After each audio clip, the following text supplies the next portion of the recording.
Okay, thanks a lot, and thanks a lot for the introduction. It's a pleasure to be here. I've never been here, but but okay. So, I mean, as you can see, I'm standing in front of a blackboard, and I will give a blackboard talk. So if you don't see anything, you cannot read anything, just let me know. And there's Frank here in the room, and we will try to zoom in or write bigger as it is in our as we can do. Okay, so the title of the talk is Global Homotopies for Differential Hochschild Cohomologies. So let me just give you a quick reminder of what we were talking about. So I'm computing, or if I want to compute the Hochschild complex, the Hochschild cohomology, I use the usual Hochschild complex. So you take an associative algebra, and you take, let's give it a name. You take the homomorphisms from the k-fold tensor product of the algebra into the algebra itself. And on this complex, this is a graded space. On this graded space, you have a differential, and I'm not telling you anything new. This is given by the following formula. The formula is actually not that important. I just want to have it on the blackboard once. So if I take an element with having k slots, I apply the differential. So what is happening? I just use the multiplication of the algebra. That's it. And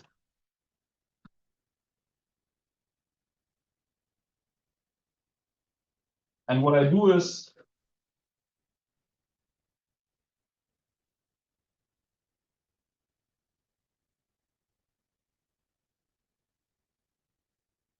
I multiply elements together and I put them inside or outside, and there's one guy missing. It should be something like this one here.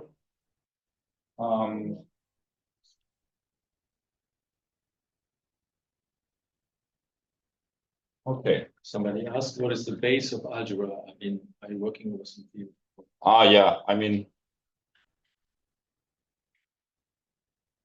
and K can be a ring or whatever. At the moment, we don't care. At the moment, if it's a field or a ring, I will specify later when I'm going to my specific examples. Okay, so why is this interesting? I mean, now we can take, usually it's denoted like this. This is now, as usual, the kernel modulo the image. And this has some of these spaces have some nice interpretations. So, for example, this is just the center of the algebra. The first one is the derivations of the algebra modulo the inner derivations.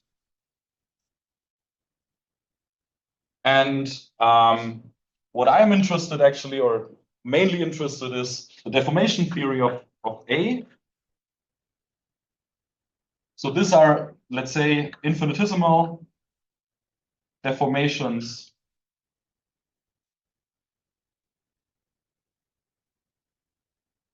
of A. I will not tell you what I mean with this, but what I'm telling you is that there are, at least in low degrees, you have nice interpretations of all these cohomology groups, and you can go on. In the third, you have obstructions to deformations, that k-order deformation extends to a k+1 order deformation, and whatsoever. So the point is, I mean, in general, it's really hard to compute for specific algebras. So what I'm doing is at the moment it doesn't look like, but actually I'm coming from differential geometry. So my algebra from now on will be the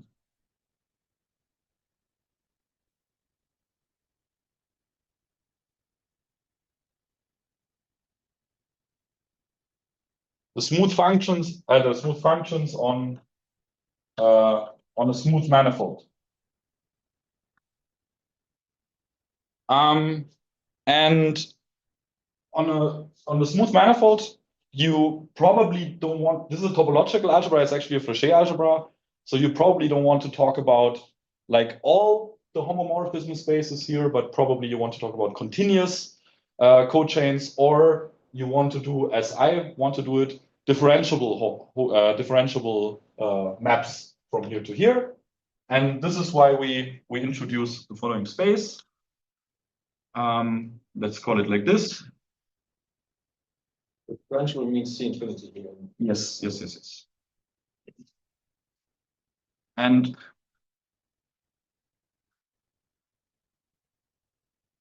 let's do like this. These are differential operators from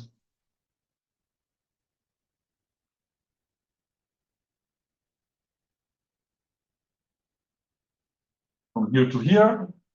And the differential operators are obviously subset here.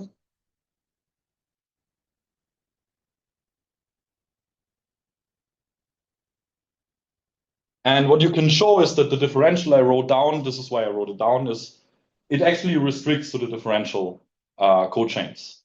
And differential operators, if you don't know exactly the definition, you can do actually for commutative algebras and write it down. But just imagine like really in local coordinates, something which really looks like just a differential operator. So deriving the functions in every slot. So it's in particular, it's local, and almost all the local cochains are differential operators. On compact manifolds, they actually coincide. Okay, and now the story is a bit easier. So as I said, this Hochschild cohomology can be super hard to compute for arbitrary algebras. But if we now restrict to differential operators, actually there is a theorem which is which I want to reprove, but it's very old. So can you try my best? Yes.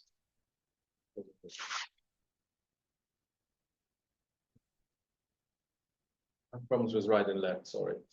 Yes. Okay. So there is a theorem which is, I think it is from what is in my notes, 62. And this says that the following map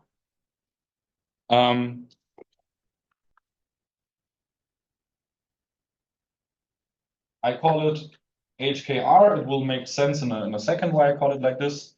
Now I take the sections of the exterior power of the tangent bundle of the manifold, and I send that into the differentiable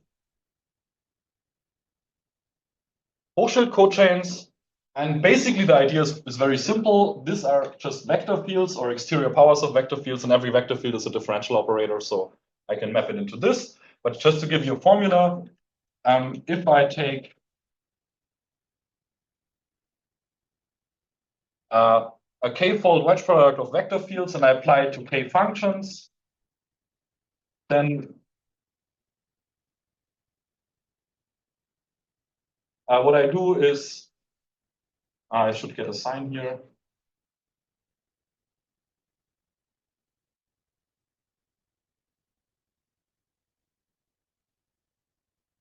I just apply the vector fields to the functions, and then since everything is skew symmetric on the left-hand side, I just by force skew symmetrize everything. And the theorem says that this map is a quasi-isomorphism.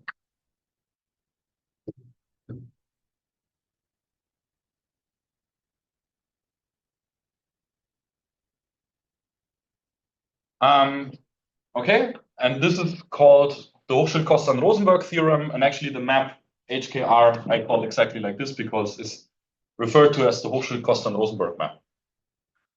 Okay, we should talk about the word quasi-isomorphism in this sense because actually, I mean, later on I will explain you what is my aim, but this quasi-isomorphism here is actually the best you can get. I mean, in some sense, it's a quasi-isomorphism. I mean, of course, of complexes. But even more, I mean, you might ask, I mean, on this map here, you have on this vector fields here, you have additionally a graded Lie bracket of degree -1 and a product, namely the wedge product here. And here you have something similar. And this is what is called a Gerstenhaber algebra. And what you have here, I mean, it's a bit more complicated, but you can think of some homotopy stable version of a Gerstenhaber algebra. This one has a G-infinity structure.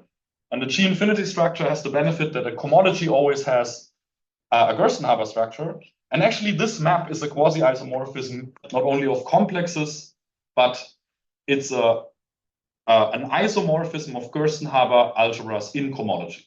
Okay, so this is just a side note, but with our methods, we can prove something in this direction.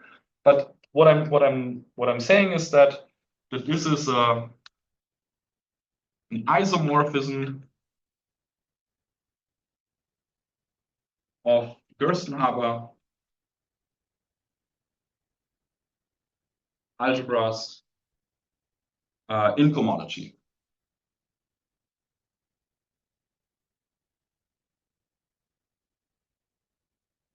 So this is actually one of the first steps you need in order to prove like kind of a formality theorem a la Tamarkin. Tamarkin showed, as I said, there is some homotopy stable version of a Gerstenhaber algebra here, and there's a Gerstenhaber algebra structure here. And what Tamarkin did is he showed, or not, yeah, it was only Tamarkin, I think.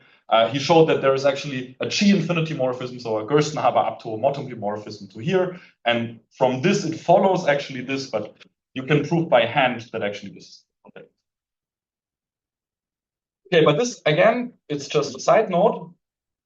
So the point is, I mean, sometimes for doing computations, showing that something is a quasi-isomorphism is not quite enough. But what you want to have is you want to have primitives of exact elements which have certain properties, or you want to go to subcomplexes and compute their cohomologies. And so what you want to do is, or what I want to do is, I'll show you the aim. So the aim of the talk, or the aim, what I have in mind, or what we did in this paper, I should have said something here. I will say later. So the aim is now construct a map going from this differential cochains to the vector fields. So this is one point. And the second point is we want to construct what I call H, which is a map from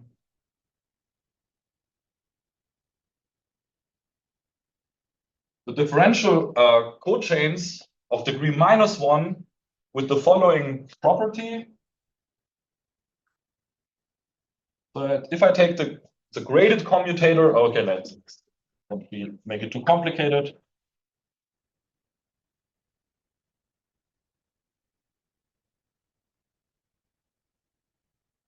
I want to have this, and I want to have that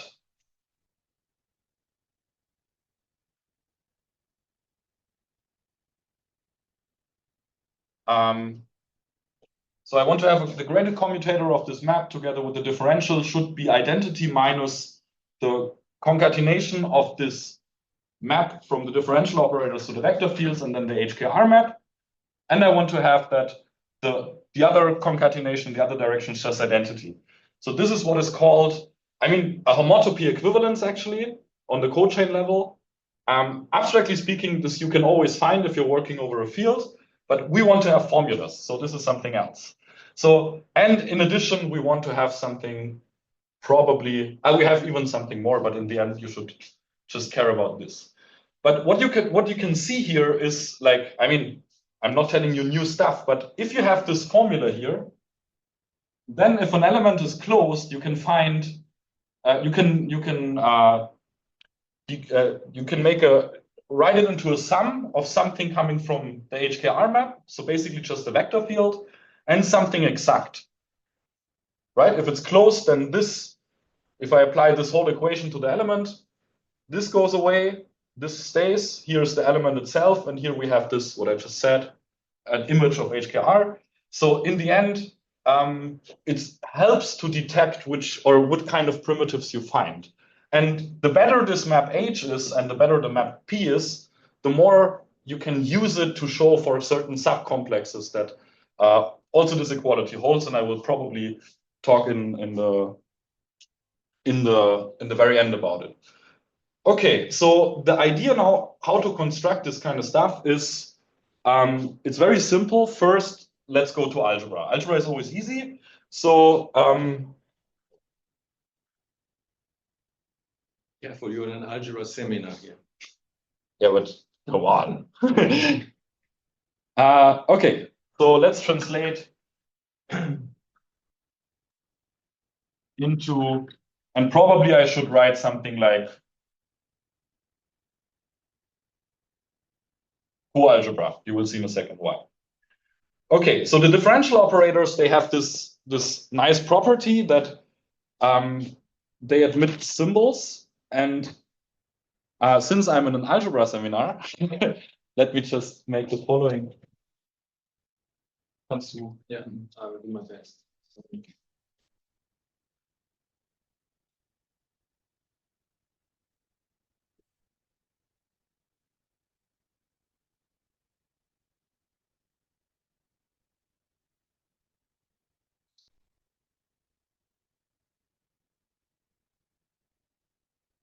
You want that soon?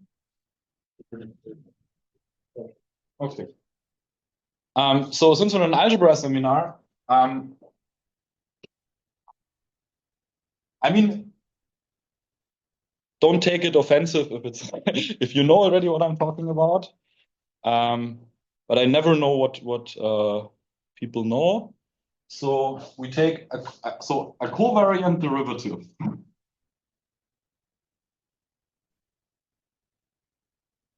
It's a map which takes two vector fields and maps it into a vector field. And this has certain properties. Usually this map is denoted by, I take the first index is below and then I apply it to the second. So in this slots here. And what I have is that I can scale a vector field with a function.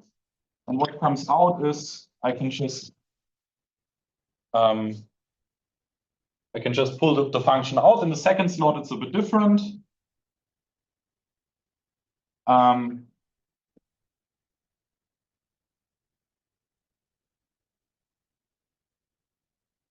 So you have a term in between. And what you have to know is that these guys always exist, but they are a choice. On a manifold, you don't have a canonical choice of this. And what you do is you define also a covariant derivative on the cotangent bundle. And I take a vector field and apply it to a one form. And this is just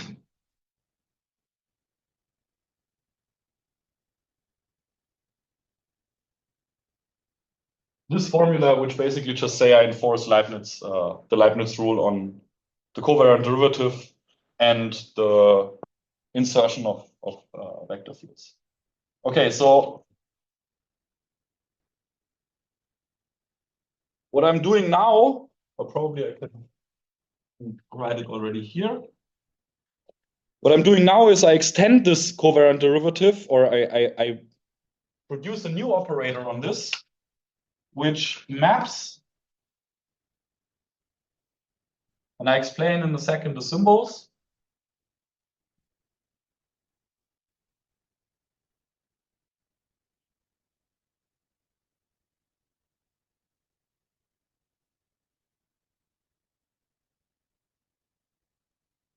So I take, so this S I always denote as the symmetric algebra of, as I mean, as a vector bundle, the symmetric algebra of the cotangent bundle. So it's the k-fold symmetric algebra. And here I produce a term which is now symmetric in k+1 slots.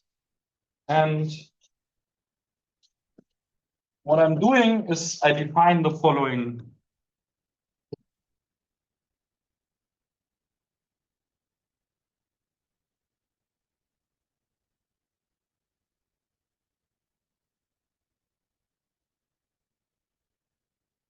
I define the following map.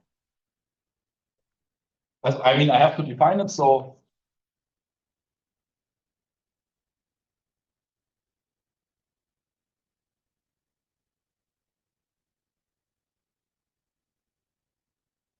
next probably, or let's do alpha. Alpha is always. So what I'm doing is I derive the alpha and I wedge with the corresponding other coordinate. And basically you can show, but basically you can show that this map is actually coordinate free. I mean, you can also write it down coordinate free, but here it looks a bit easier. Okay, so the idea is now to use this map to do something which looks like a Taylor expansion of a function, and then pair it with symmetric tensors in the tangent bundle. So this is now, I will write it in a theorem such that we can go on. This is also a very old theorem. I think it's, let me check my notes. This is from Palais. Let's write it just. And what he says is that you can use this map to identify the differential operators with symmetric tensors of the tangent bundle. Okay, and it's kind of it's very explicit actually. So let's do like this. We have a map which I call op for, I don't know exactly why. I think one of my co-authors named it like this. And what I'm doing is I take a look at the k-fold tensor algebra and the sections of the symmetric of the tangent bundle, and I map it into the differential Hochschild complex. So you already can see that the tensor slots should be the slots of the differential operator here, and this objects here should give me just a differential operator. And the idea is the following. So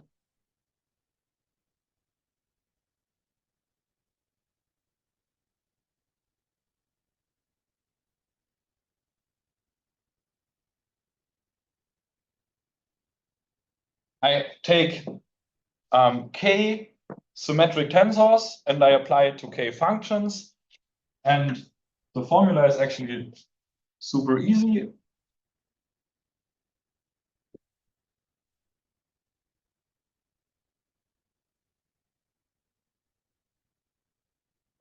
It's okay, there's just a factor in between. And then I'm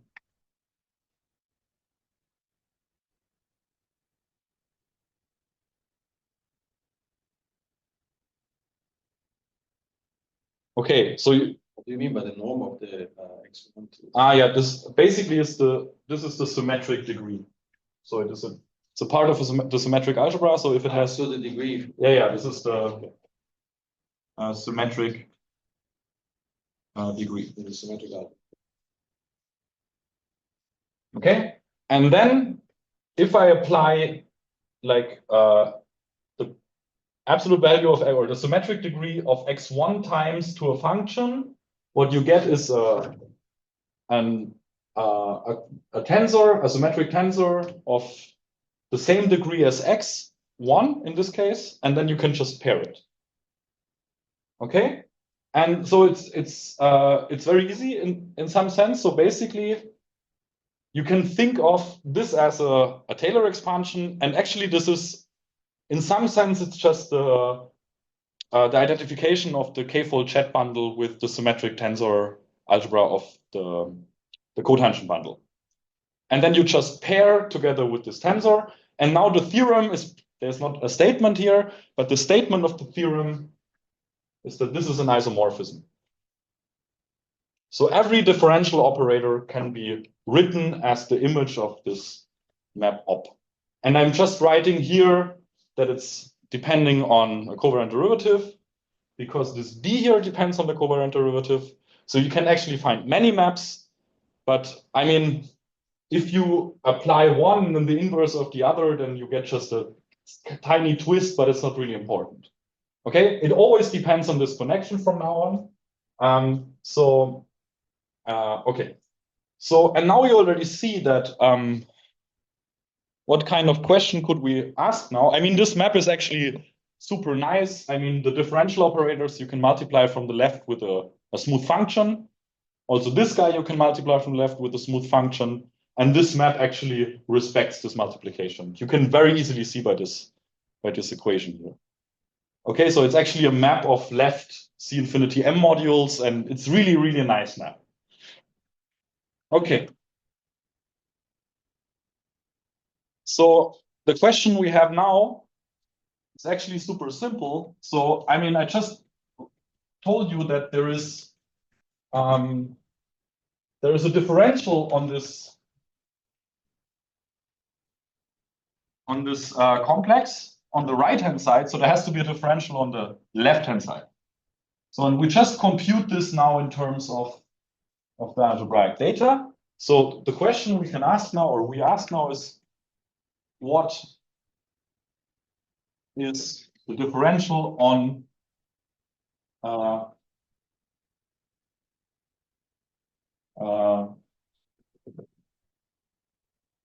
the tensor algebra of the sections of the symmetric algebra of the tangent bundle? And actually, the answer is kind of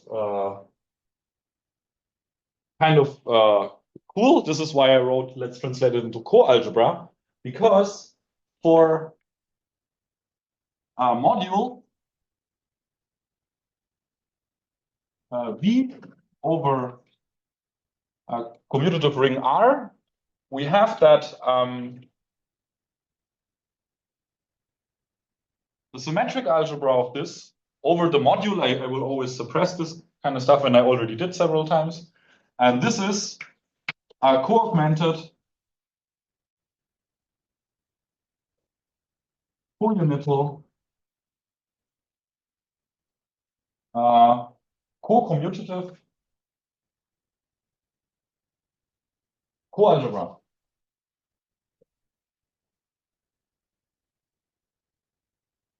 Okay, these are a lot of words you might know, and just as a co in front. Actually, this means you have something like a product, but inversing the arrow. So you have a map from the algebra or the vector space, the module, into the tensor product of the module with itself. This is just funny words. What I actually just need is to write down the map. So my co-product, and there are some co-products on this space, but I'm interested in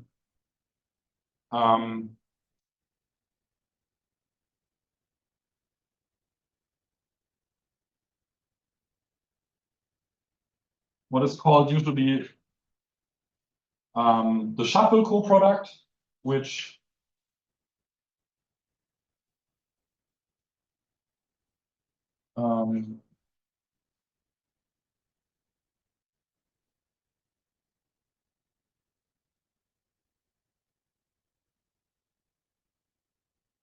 and basically what it does is it's doing the most obvious thing you can imagine. It takes a tensor and it just splits it. And then since we're in the symmetric algebra, we need to rearrange with this funny formula.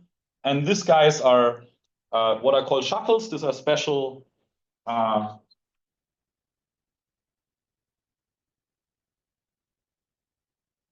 elements of the symmetric group, which basically respect orders to some extent. And these indices just mean that sigma of 1, sigma of I, and sigma of I plus 1 sigma of k. Okay, so the symmetric algebra is a co-commutative co-algebra with respect to this product. And what you now have, we have a bit more algebraic structure still, which we'll probably need later.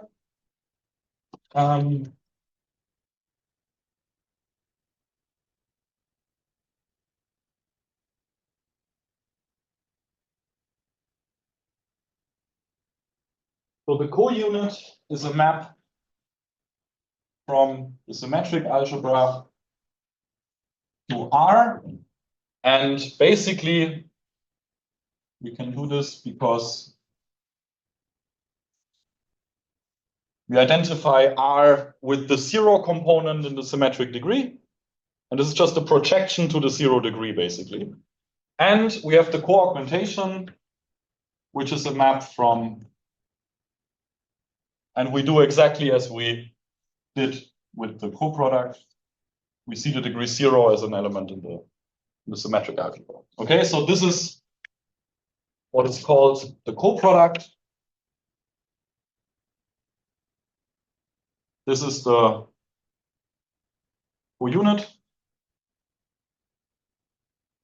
And this is the co-augmentation.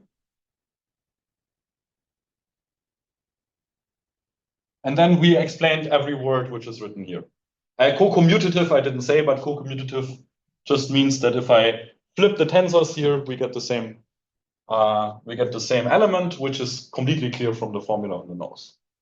Okay, so the point is, what I can do now, if I have this kind of object, it doesn't matter, the co-commutative doesn't matter. What I need is, I need a co-unit and a co-augmentation, and what I can define is something like a cochain complex, which is actually super easy. So what do we do first? We define this coproduct bar.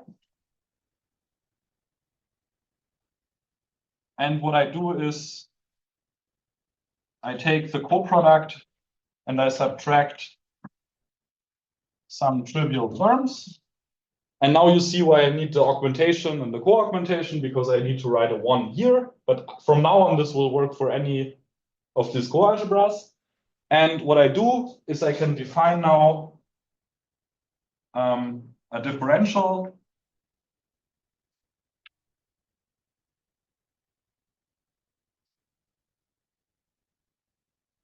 which actually is just very easy. It just takes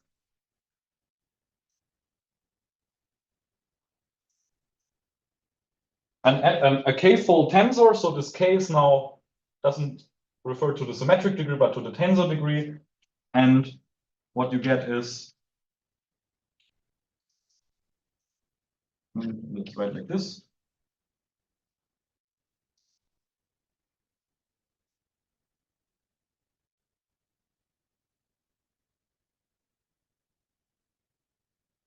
So we just extend,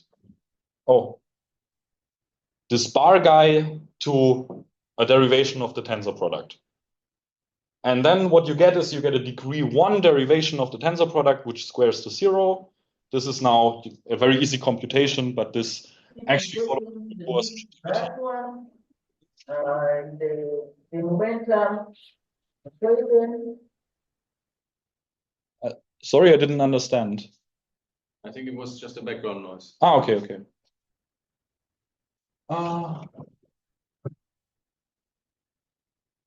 Okay, so I mean, you can guess now, since I wrote both complexes down, that you can check basically by hand. It's kind of super easy to check now that let's probably write it as a proposition.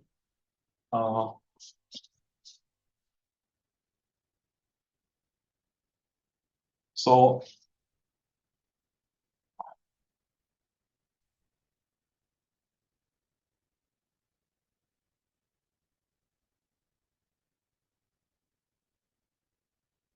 I call it like delta, and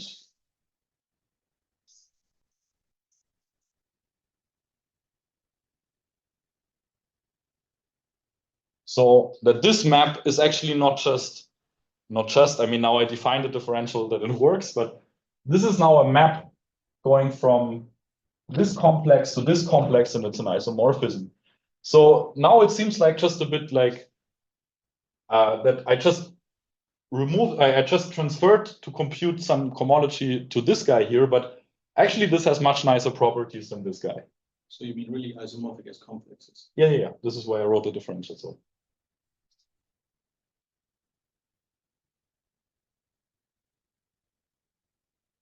Okay, and the point is now, since everything what is written here is just algebra, we can use full machinery of algebra to compute the cohomology of on this side and using this isomorphism to get the differential geometry side. Okay, so this is now the whole idea. Now we forget about differential geometry and we can just talk about free commutative algebras or free co-commutative co-algebras and their co-algebra cohomology. Because as I said, this cohomology up here, or you cannot see in the picture anymore, but what I just wrote down, you can define for any algebra, and for this specific case, it's actually easy to compute, and I will show you probably, yes, I will show you rather explicitly how to compute it.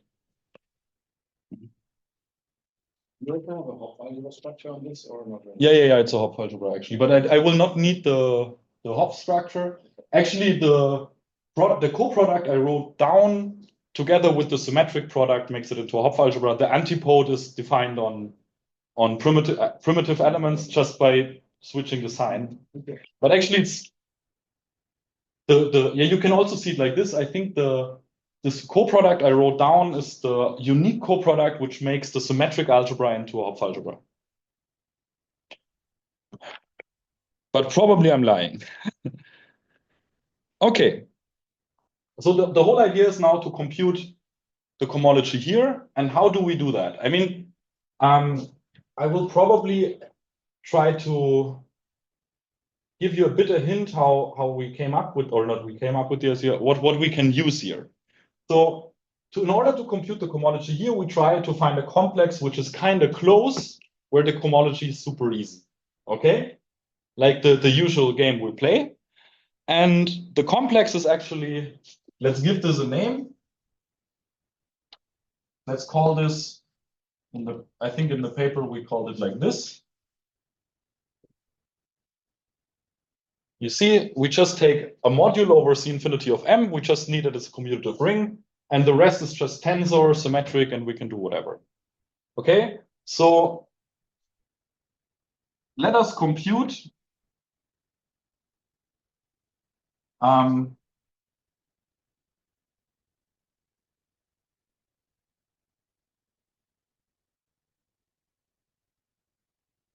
the cohomology. Oh, compute the cohomology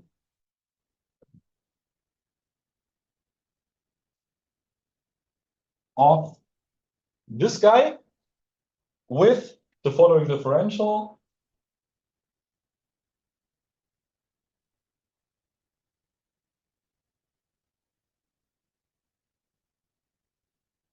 This is given, let's take this. I just take the usual differential here, and then I write down something like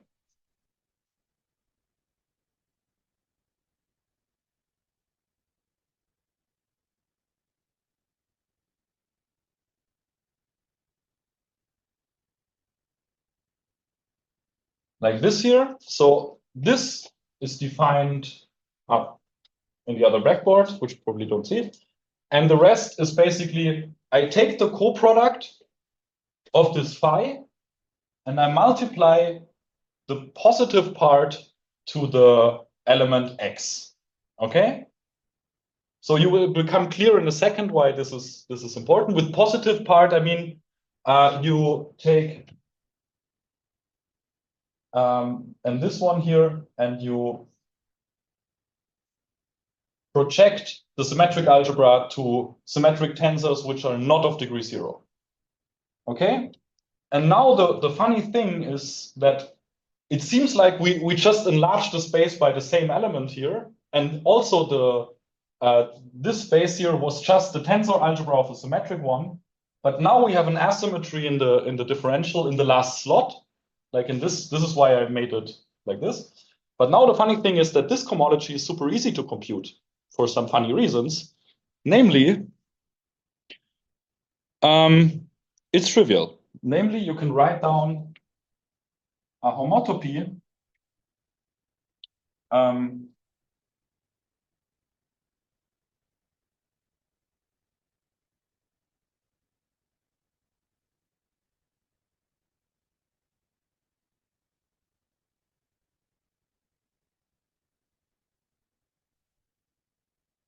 very explicitly. I mean, you don't have to remember the exact formula. I just want to write it down to show you that it's super easy.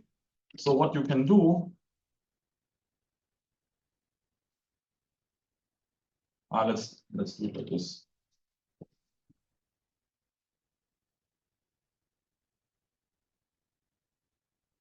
I just give it a sign. This is a plus 1.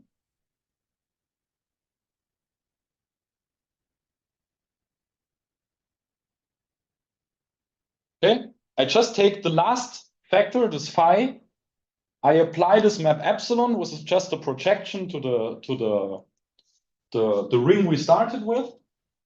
And I now see the slot xk as an element in the SV, which I can do, because everything is the same. Again, what you need to know is not that this homotopy, how it exactly looks like, but that it exists. And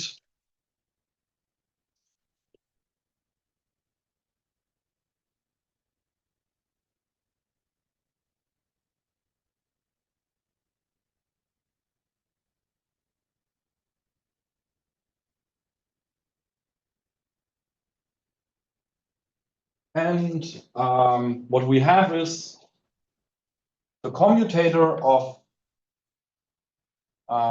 this guy is identity, and let me just call it sigma. And what sigma is doing is it is projecting to the 0 tensor degree, and then do this. So this map here is going from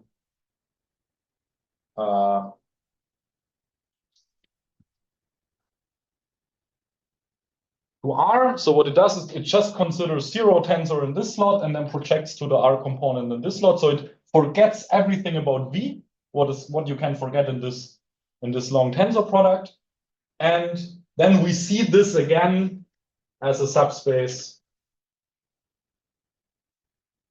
of this. Okay? So what we showed, or what you can really easily compute, is that this shows that the cohomology of this complex is trivial. It's concentrated in degree 0, and in degree 0, it's just the ring itself. Okay. Then let's do like this. Let us compute. So now you see that we added a term in the symmetric degree, but could compute the cohomology. Let's try to get rid of the symmetric degree term again. Probably for once in a lifetime, it was good to have listened to a calculus lecture. And let us compute the cohomology of this guy. So I try to contract the symmetric degree also to 0 now. Because I added it, I need to remove it. And here, the differential is super easy. Here I introduce a differential which I call de Rham, because you can see this as differential forms with polynomial coefficients. And the differential is just take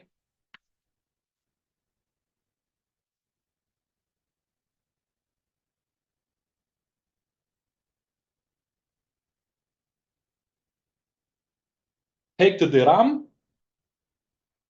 And this basically just says that you see now the symmetric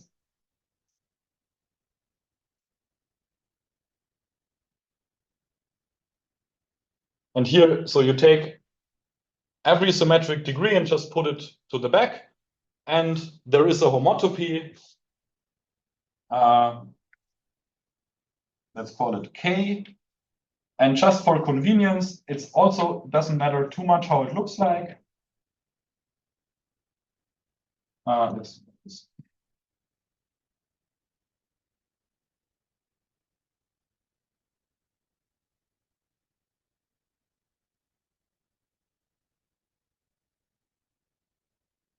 And then what you get is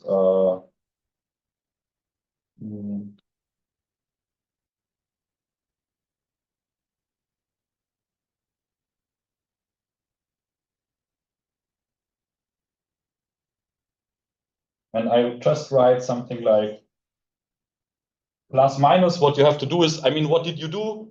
You put something from the front and the back, and now the homotopy should reverse this, so it takes something from the back and puts it in the front. And there are some funny signs, and it's a constant, but in the end, what you keep in mind is that it's super easy to write down. Okay, so don't worry, this is just a cell phone. Okay, so just to summarize, I mean, I know I was probably overwhelming with formulas, but the idea is now, as I said, super, super easy.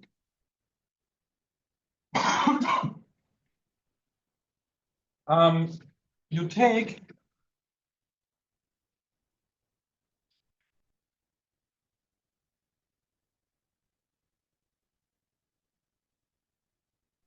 Hi, sorry, can I ask a question? Sure.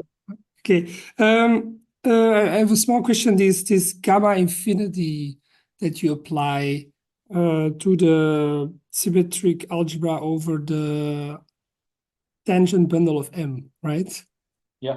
So the symmetric algebra, the tangent bundle of M has this coalgebra structure, and then I guess this gamma infinity preserves this. Yeah. I mean, in the end, this is basically what I just told you. This is one instance of the ZS1 theorem, because I mean, I always wrote it because I'm used to just. Could you repeat what the gamma infinity is? I forget. The gamma infinity. So this is the sections of the symmetric of the tangent bundle. Okay. So Section. the smooth section. Sorry, the smooth section. Okay. And what you have now, you can forget about what I just said, and I can take the symmetric algebra of the smooth functions and just take the symmetric algebra over the smooth functions of the sections of the tangent bundle. And this is actually just one instant of the ZS1 theorem. And, Okay. and so basically what we're now is really an algebra. Sorry, I forgot to say this. So we can forget what is the ring and the module here. Okay, yeah. Now I get it. Okay, thanks. Okay, so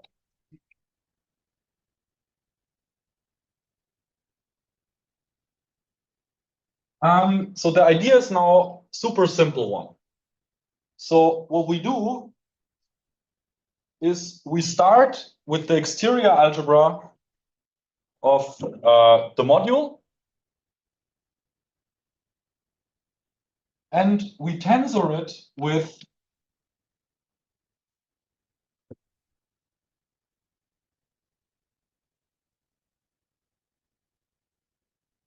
a complex which has trivial cohomology, and we also have the maps which tells you how trivial the cohomology is.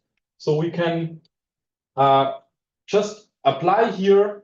We have the differential just acting on the first two tensor factors. And how did I call it? Probably something like delta. And what we have this homotopy I wrote down on it was called delta SV, right? And we have the homotopy which contracted to the ring itself. Okay? Then what else do we have? We have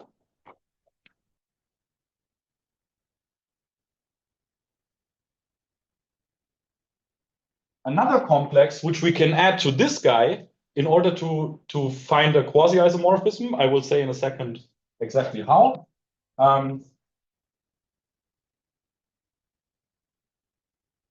And what we have here is we have the Dirac differential acting on the second last tensor factors. And we have the homotopy I just wrote down, K. But since I just have a differential which acts on the second to last, the second last two tensor factors, actually I have a trivial differential here. So keep this in mind. This is actually not what we want. But what we have now is that we have this guy is quasi-isomorphic to a complex, so this complex here with this differential, we have the same graded vector space with a different differential. And now basically the idea is just to add these two differentials in order to find the quasi-isomorphism between these. Okay? And I don't have probably too much time, but the idea is super simple. This is what is called probably the most useful theorem in math.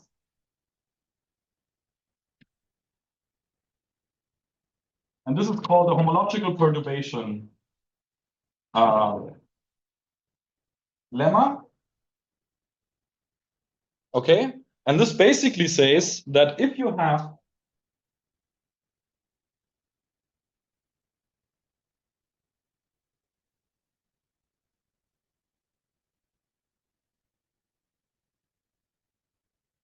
a deformation retract, so I and P are cochain maps, H is a homotopy, and the concatenation of I and P in this direction is identity, plus some tiny details which are not that important.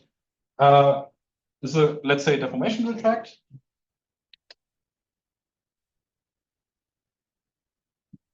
And we have B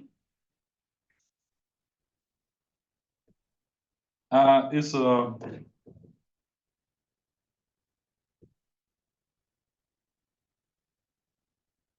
degree 1 map such that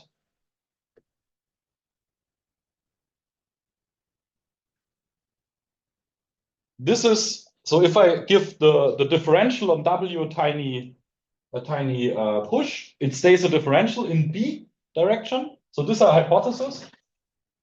Then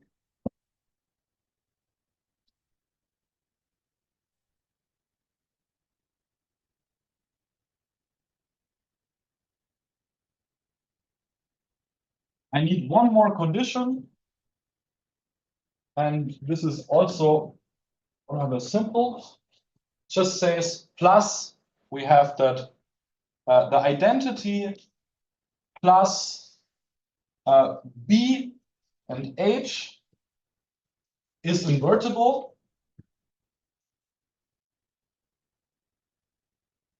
Then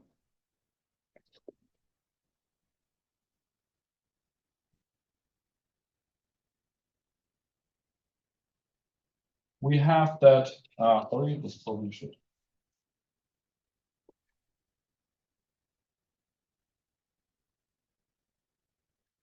We get a new deformation retract with, let me just write down for convenience the formulas because they're not hard.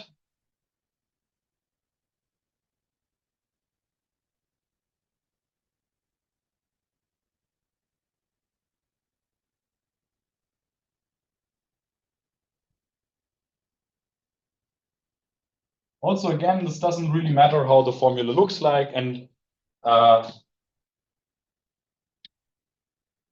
don't have much time left. For I and P, there are also just formulas with involving everything what I just defined, okay? And the important thing is also there is a homotopy, so I forgot here to write down the map. So the idea is now if you perturb this differential tiny bit, if it is kind of small, which is this condition here, the perturbation is small, you can cook up a new deformation retract with this funny new differential, which is the sum of the old ones, and you have to adjust the differential here. So for example, what is usually a consequence is that if you have a complex which has trivial cohomology, then close by complexes also have trivial cohomology. That's the whole thing, but this perturbation lemma tells you a bit more. So if you have a deformation retract to something, which can be the cohomology here, then you have to perturb a bit the cohomology, but it stays somehow fixed. Okay, and then let's go on here.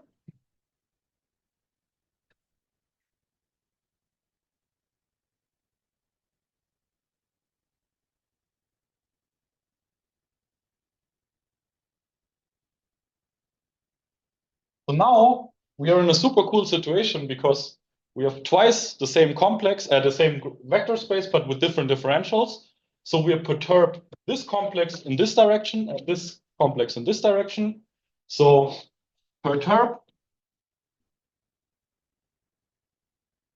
one in DDR direction and two in delta SV direction. And what you get is the following. You get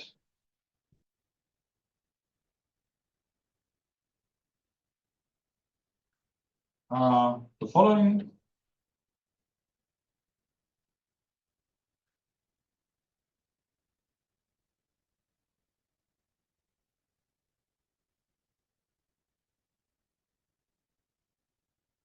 And here is the differential.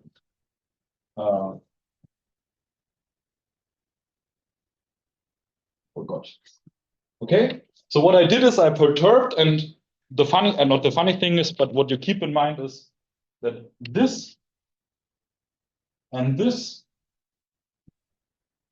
differential, they come out of the homological perturbation lemma, so you need to check you get the correct ones, but in fact, you get the correct ones. Needs to be checked. I mean, I don't get it wrong, we checked it, but I mean, this is not obvious that you get the correct differentials, but in the end, we know now that you get. And now what we have is we have a deformation retract here. So all of them are quasi-isomorphisms with given quasi-inverses and given homotopies. And what you get is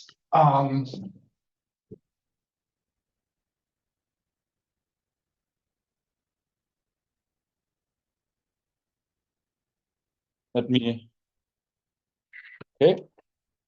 So the theorem is now that you get a deformation retract between these two guys. And I think this we call theta. This is, I will give credits to some people in a second.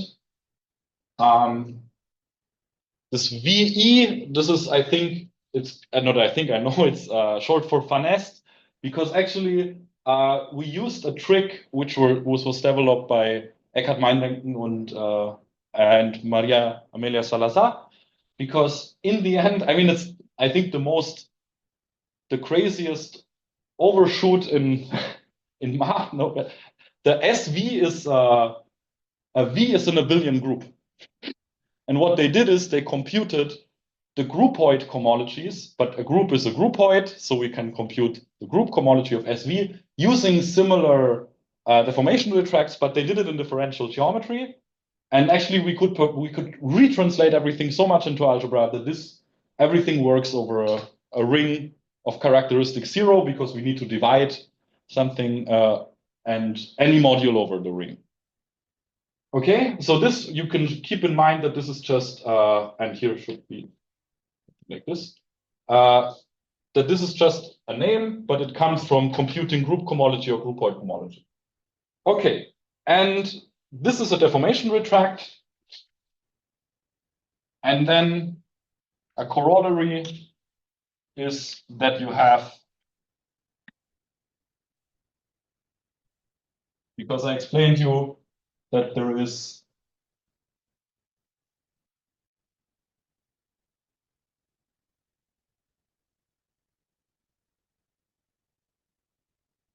already a we can compute now a deformation retract using this op map I wrote down, identifying this for the sections of the tangent bundle as a C infinity module with the differential operators on M. We check that the differential is the same. And now the only important question we might ask is, do we get the correct map here? Because we don't make any reference to any HKR map on this computation, because I mean there is no HKR map for just a module. But in the end, you can show that there is. And the HKR map doesn't depend on any connection. I mean, I just wrote it down without using one, so it does not. But the inverse and the homotopy depend on the connection. So in some sense, what you should keep in mind is the better your connection is, the better you get this deformation retract, or the better you can apply it. And just to show you, let's give a tiny, you can use this technique for much more complicated stuff. We computed it for modules and whatever, co-modules over SV. And there is something which looks like very similar to this guy, but the co-module is attached here. And we computed several cohomologies which look similar to this one, but probably a tiny hint, what you can use it for in differential geometry is that if there exists a G-invariant covariant derivative,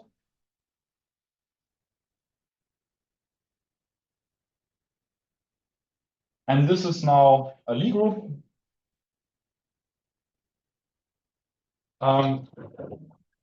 then I mean this is nothing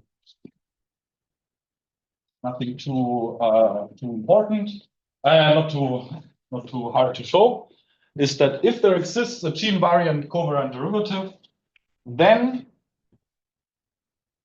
E and theta are equivariant, and therefore we have, I mean, this is even, the statement is even better than what I will just write down, but what we have is that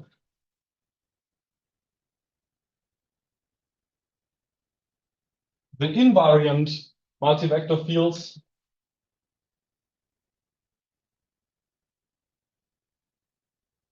is a deformation retract to the invariant differential Hochschild cochains. And here you have this, and you have this theta. So for example, I mean, this is just one example. We have many, many examples in the paper, but this is just to show you that actually with this, you can prove more than actually just the HKR theorem, because it shows that the differential Hochschild complex, the invariant part, has cohomology invariant vector fields. And I think this was not known before, at least not in this generality. I think for compact groups or proper group action it was known, but this is just super easy to show that everything is equivariant and it follows on the nose. But there are much more examples, and I hope I could explain you a bit how this theory works. Yeah.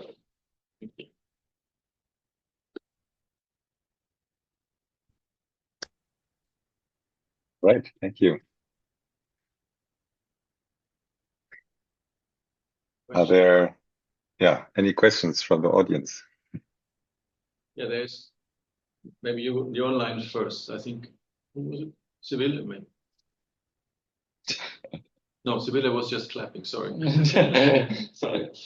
I have a question. So, in which sense is all this construction functorial? So, if you have a diffeomorphism or something like that, or a smooth map between two manifolds, can you actually make this kind of relative so that you get? Yeah. I mean, the point is on the level of the modules, if you have a morphism of two modules over the morphism on a commutative ring, you get a morphism of deformation retracts. So it's the more functorial. You cannot make it more functorial. It's super functorial. And actually, this is actually the cause actually why for the Lie group action it works, because the only thing what you need to check is that this op map has some equivariance property, because the rest is on the nose equivariant. Every map is equivariant. I have a very stupid question. What is the relation between if you don't work with differential cochains, but you just take the algebra, let's say, And what's the relation between the two Hochschild cohomology groups? I mean, I think first of is it a all, part of it, the differential one, or can you relate them? I mean, what is possible is I know is that you take the continuous Hochschild Yes. cohomology and they're the same. Yes. Yeah, that's a general procedure. Yes, but with I'm not sure if it is known what is the Hochschild cohomology of the smooth functions on a manifold seen as just an algebra. Yeah. So no continuity, whatever. These are always the same kind of complicated questions. Like Yeah. group cohomology already for Lie groups, for example, for classifying space. Yeah, true. This Milner conjecture. Yeah, but it's not known, so I don't know how to connect them. Yeah. If you have an algebraic variety which is smooth, can you does the same proof work with you just smooth functions replaced by polynomial functions? I'm pretty sure yes. In the end, I think how can I this is basically, I think, a statement. Actually, it's about Lie-Reinhardt algebras. And what you need is you need to have a connection. So, the point is I have no idea about algebraic geometry. So if you can tell me, if you have the same machinery, then it doesn't work. Then the only thing what you need is this op map, because the rest I didn't refer to anything else but a module Right. over a commutative ring, right? So the rest works exactly the same. And if you can tell me that there is something like this, so that basically what you need is you need a bit less than that the derivations are projective. But if they are even projective, then Probably you can even look in the case of characteristic P, you take divided power algebras instead of. This I have no idea. This could be very interesting. Because that's an application of differential geometry in some sense in algebraic geometry. Okay. The problem was that we don't have an algebraic geometer among the authors, so we have no idea how general this idea works. But I'm pretty sure pretty general, because the construction is in some sense super universal. And if you replace a manifold by a Lie groupoid, that's okay. You can make the machinery. The point is there is no good definition of what is a multiplicator. I mean, you want to have the Lie groupoid structure should be inside. So there is no good notion, I think, or at least not to my knowledge, what is a multiplicative differential operator. And the multiplicative connections, it's super restricted to have them. But there might be, I mean, it's kind of super adaptable. It's just, the point is in Lie groupoid setting, I think the basic conditions are not fulfilled, which such that you can apply this machinery.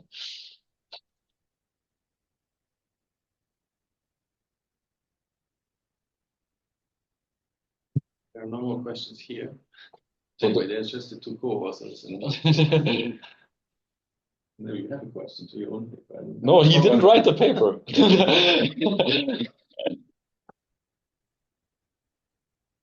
Okay, if there are no more questions, then let's thank Jonas again.